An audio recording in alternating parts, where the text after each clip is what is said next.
It's great to be in sunny California. I live in Wisconsin, which is pretty much the frozen tundra, 300 days a year. So thank you for having me, and Dr. Bowman, also, I thought it was very fitting that you mentioned having a Genomics Institute, and hopefully for those of you who aren't familiar with genomics, and even if you are, listening to our story, or actually my son Nick's story, will inspire you to continue on your quest and knowing just how powerful genomics is.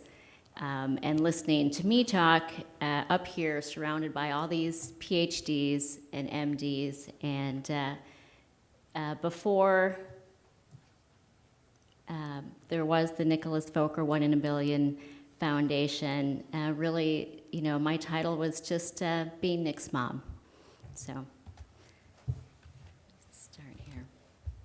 And Nick is my fourth child. My husband and I met in 2001. We started dating in January of 2002, and by April of 2002, we were actually married, and not because we had to be, but because we wanted to be.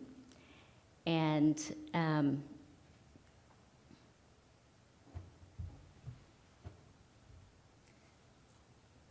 like I said, we got married, and our mission was really to become missionaries in third world countries.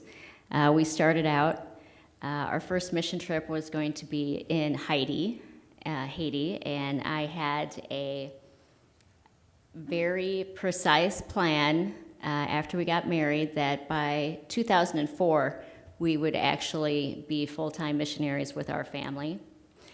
But as life happened, we were not in control, and we actually ended up having 2 miscarriages prior to Nick being born in 2004. And I had a normal pregnancy. He was healthy, and as you can see here, he was a pretty tough-looking kid. The first almost 2 years were pretty unremarkable, and Nick was a happy child. He had 3 older sisters, and they fought over his attention.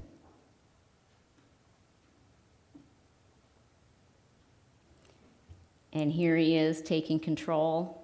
He met all of his developmental milestones, just about everything up until the age of 2.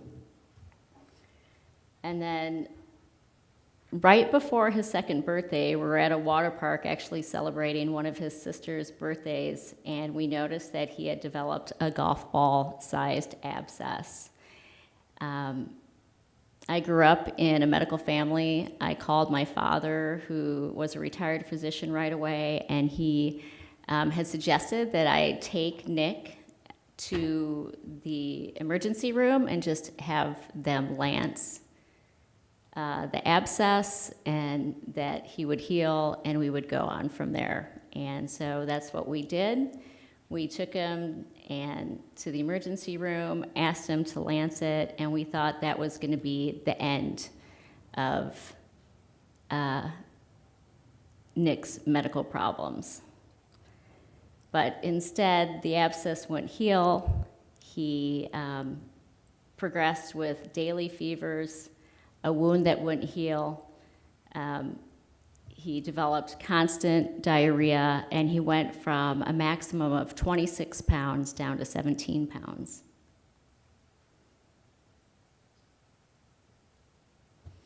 This is his first hospitalization. This picture is actually on the very first day. The first treatment that they started him out with was to put a nasal gastric tube in him, and they started him right away on tube feeds, so they gave him formula.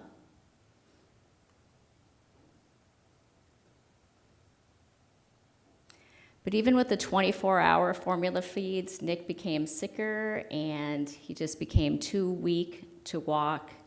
You could tell that he was always in pain. He almost completely quit talking, and his SED rates and his CRP, his inflammation markers were over the top. They were 100% at all times.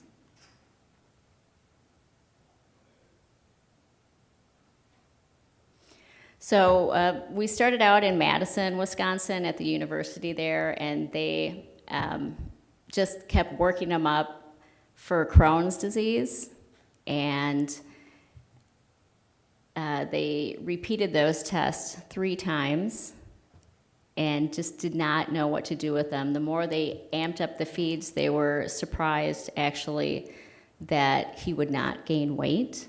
So we ended up going to Milwaukee at the Medical College of Wisconsin, and again, they were very perplexed by his symptoms, and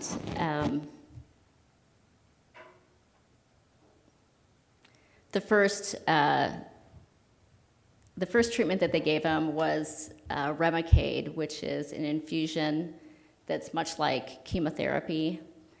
And the doctors thought, again, that he had Crohn's disease at this time, but it was a very advanced stage, possibly the worst case of Crohn's that they had ever seen at the youngest age. So at that time also, he was looked over by a surgeon. They did a sigmoidoscopy, and they decided that they needed to do a total bowel rest. So they took him to the operating room and did a double barrel colostomy.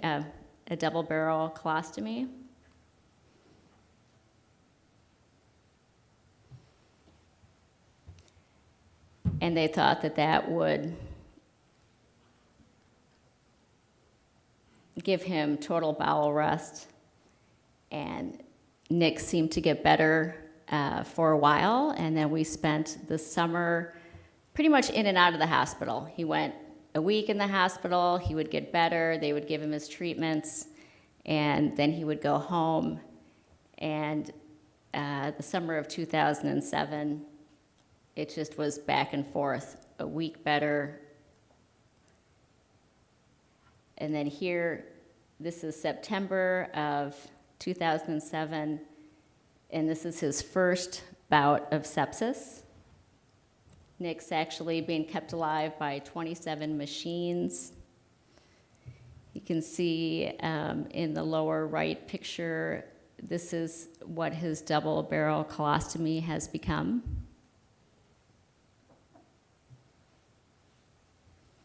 And he ended up staying 30 days in the ICU. All his organs began to shut down, and initially the docs had given Nick 3 days to live. He ended up getting E. coli off his breathing tube, and he contracted hepatitis. Both of his lungs collapsed. He had to have blood products and transfusions around the clock for the first 2 weeks. And throughout his hospitalization, because Nick's illness was undiagnosed and still a mystery, I was actually being investigated for Munchausen's by proxy. And I don't know if everybody's aware of what Munchausen's by proxy is. It's actually medical neglect, or usually it's when a mother is making up symptoms in order to get attention from the medical professionals.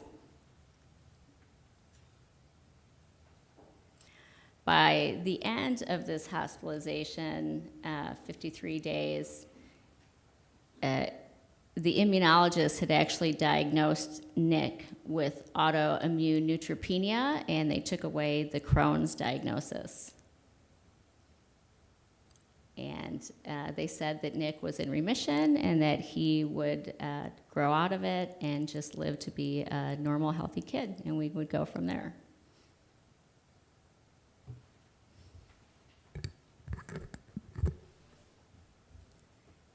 He was well for 3 months, and then he started dropping weight, and all his symptoms started coming back.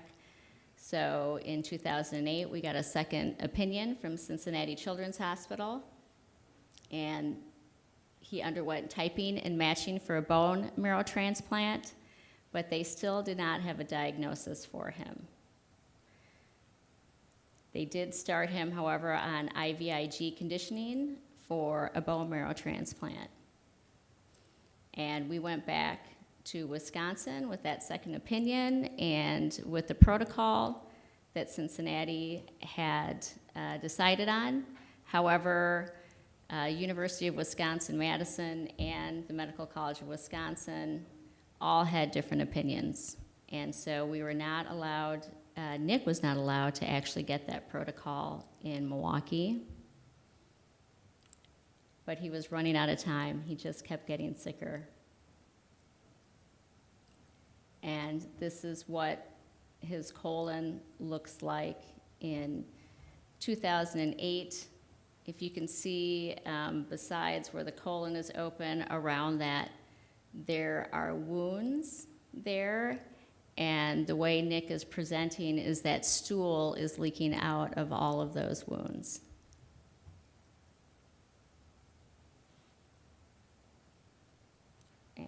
At the time, no matter what intervention or medicine that he's on, it's not enabling those wounds to heal. So in January of 2009, we ended up deciding to admit Nick to Children's Hospital of Wisconsin. We had to make a decision whether to go back to Cincinnati or to stay in Wisconsin, and we decided that the surgeon that knew him best should be, at the time, in charge of his care. At this time, again, he's down to 17 pounds at 4 years old. He still doesn't have a diagnosis, his wounds aren't healing, and he ends up staying in 2009 for almost 300 days. The first 120 days of Nick's hospitalization, I'm investigated for a second time. Actually, on the way to the hospital, we were accompanied by the police and by social services because they still did not understand why Nick was not getting better, and the doctors could not agree what his diagnosis was or how they were going to proceed with his medical care. So in 2009 also, before he gets a diagnosis, he actually runs out of his lifetime maximum insurance of $2 million.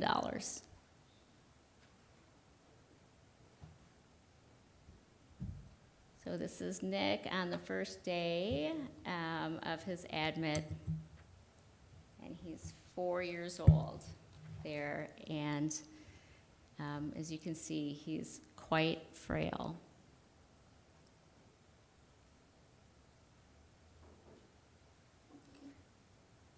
In 2009 was very challenging.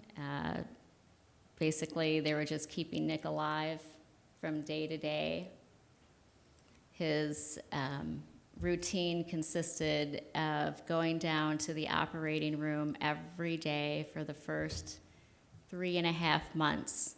He would have the first appointment on the surgeon's schedule, and she would clean his wounds in the operating room and attached a wound vac to him as well. And she would just tell me, Amylynne, we're just keeping him alive temporarily.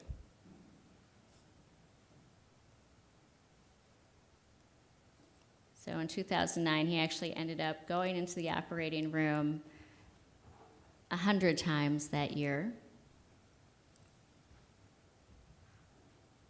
even with the intervention of going into the operating room, he still was not healing, and he was still bursting open with holes in his abdomen, and the stool was coming out, and he had his food taken away as well.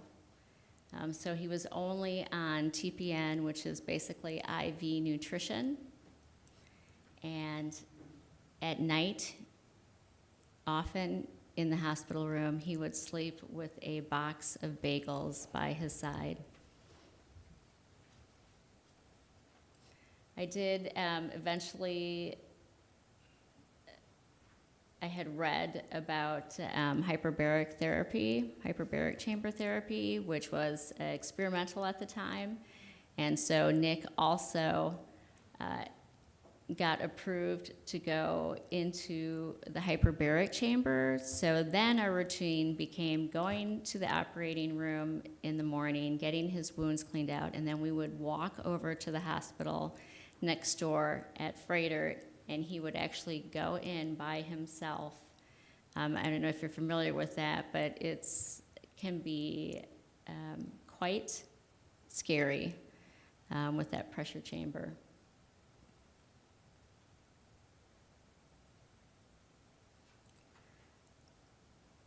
Eventually, the doctor that I had hired, his name was Dr. Alan Mayer, he was a gastroenterologist, pretty much let me know that Nick was in dire straits, and the only intervention that he could think of was going to be a total colectomy. So on April 22nd of 2009, he ended up having his entire colon removed at the age of 4.5.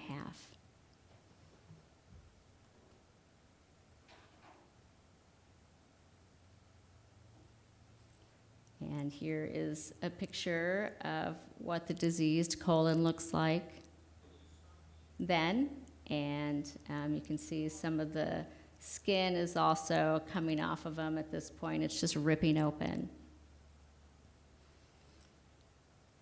But Nick has quite the spirit, and every day he is Batman in the hospital.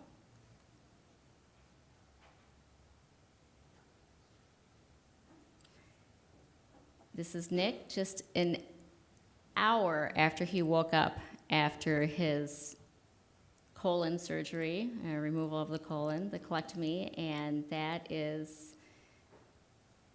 was a 5.5-hour surgery, and he's happy and ready to go and just wants to go back to his room and play. And he's really happy because he wanted those Batman runners. You can't see that they're Batman shoes. But he's very happy to get them, and they're 5 times bigger than his foot. But that's the smallest size that they came in, and he didn't care. And here you can see just, more of how Nick is changing in the hospital in 2009. He had steroids. In the other picture, he's holding up his breathing treatment. He's actually in intensive care there. He's also Batman in the intensive care in his whole garb. And that day, they actually told me that he might not live through the night, but Nick doesn't know that, and he just wants to play.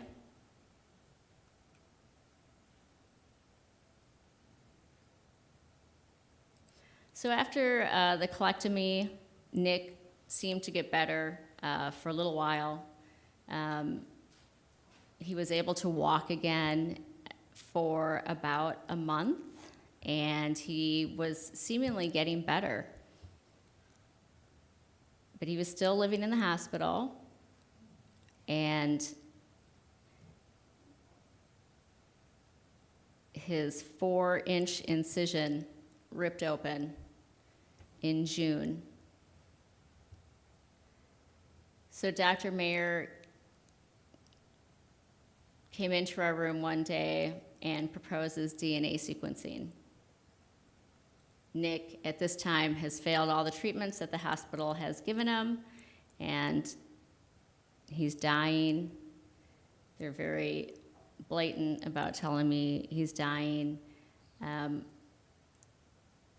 At the time, I had no idea what DNA sequencing was, but it did not make a difference. He brought to me a stack full of papers to sign, and I didn't even read them. My only motivation was to keep my son alive.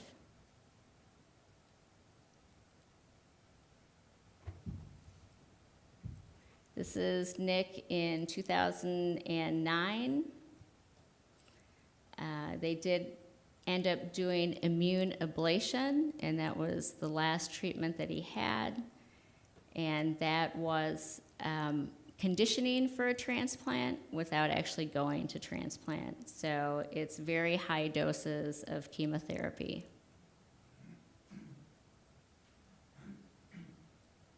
And these are some of the treatments, not all of them, but some of the treatments that Nick actually was given. Humira, busulfamide, which is a chemotherapy. Tacrolimus is an anti-rejection drug. Prednisone. GM-CSF. CSF is a cell stimulator. Vancomycin. There's a long list here.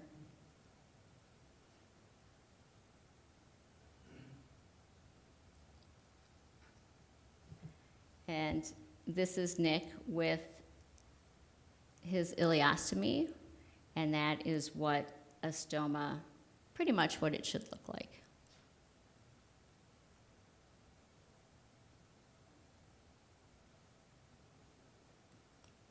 So after Dr. Mayer came to me and told me about DNA sequencing, told me that there was a team next door at Freighter that had actually was doing rat genome projects with it. He presented Nick's case by way of a journal that I had kept about Nick, and presented it to the team and asked them if they would sequence Nick's genes. And these are some of the members of the team. Howard Jacob was the head research scientist. Liz Worthy was the bioinformatist. David Bick and David Dimmick are geneticists. They were geneticists at Medical College of Wisconsin.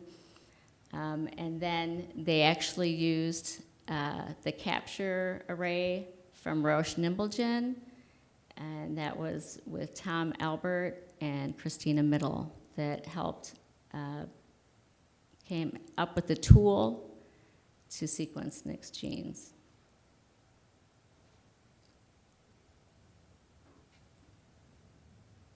So they told me it could probably take up to 3 years, and that I might not ever find anything out about my son, and he might not live long enough.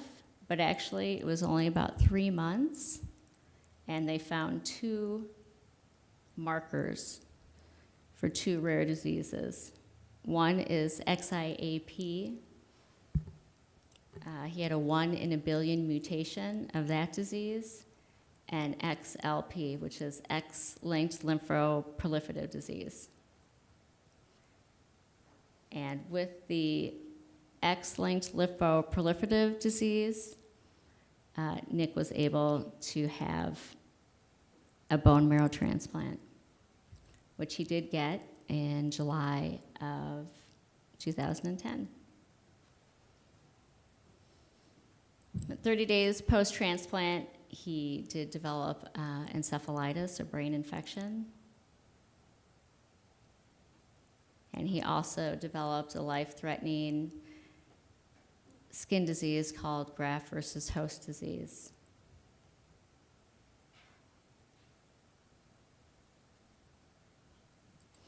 But Nick being Nick, he lost his memory, he lost his ability to talk, but he comes back once again, and there he is. He actually had gone under in his transplant as Batman, but he came out as the avatar Aang.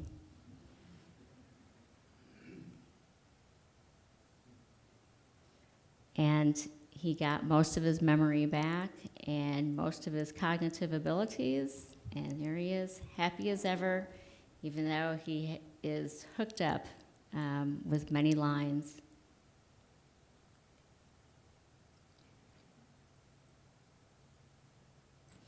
On day 99 post-transplant, Nick is discharged, and we get to go home to our home away from home, which is the Ronald McDonald House.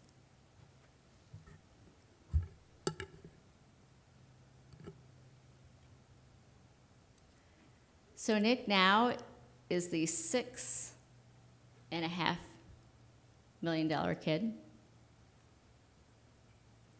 but he's paid a bigger price. He's actually spent 800 days in the hospital. He's been to the operating room 172 times. He's had over 10 bouts of sepsis. He developed intractable seizures in 2012. In 2014, he was diagnosed with PTSD. And in 2016, he was diagnosed with 3 types of Tourette's. And everybody looks so sad in here right now. Actually, and then he also has some brain damage from his treatments and from complications of transplant. But we didn't stop with just the exome sequencing. Our journey continues with personalized and genomic medicine.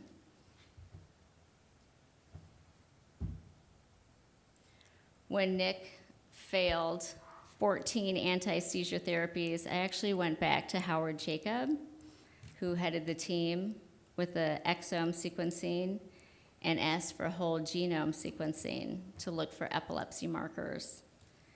When none were thought to be found, I started the cannabidiol initiative for patients with intractable seizures in Wisconsin. In 2016, we actually did pharmacogenomics to target therapies to treat Nick's anxiety and ADHD. At this time, he was actually having up to 200 drop seizures a day as well. And he was being treated for PTSD and for trauma. But with that pharmacogenomics, he's now benefiting from a combination of anti-psych meds and CBD, and even his CBD has actually been sequenced.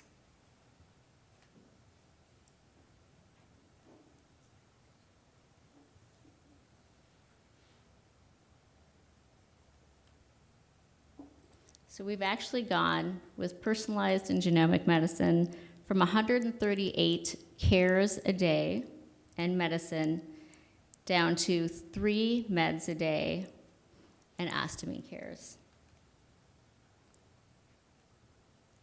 And Nick is now 11 months seizure-free, and he's had the opportunity to travel from the Midwest in Wisconsin to the West Coast twice since last August. And he is enjoying the Pacific Ocean and San Diego, the marina. He's finally gotten to try boogie boarding in the ocean. He's been swimming in Arizona and just being a kid. And here he got to go to Legoland. He's been to Mexico. He's gone ATVing in Mexico this last year. He's riding horses in Colorado and going into caves. And he's just living life and being happy, and he's the best that he has ever been. He wanted to be here today. He's very mad at me that he's not here today. But I just want to show you, hopefully the pictures have shown you a better story than what I've spoke on today. As you can see how well he looks now. And I hope that inspires you to see what your work is or what you're studying and how important it is as well. And if you haven't,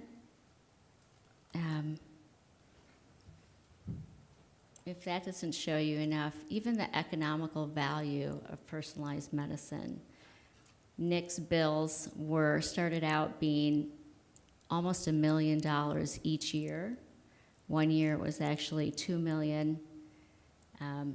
It came down every year. It's decreased since after he's had his transplant, and into a couple $100,000 a year to $50,000.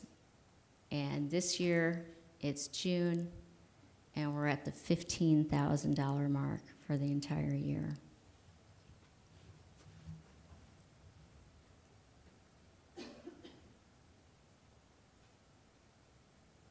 One of the goals of the 1 in a Billion Foundation is to be able to get sequencing done at birth. And we can just imagine, what Nick's life, how different it would be. But our mission is to make sure that nobody else goes through what Nick has gone through, and to make it a better world for all the children.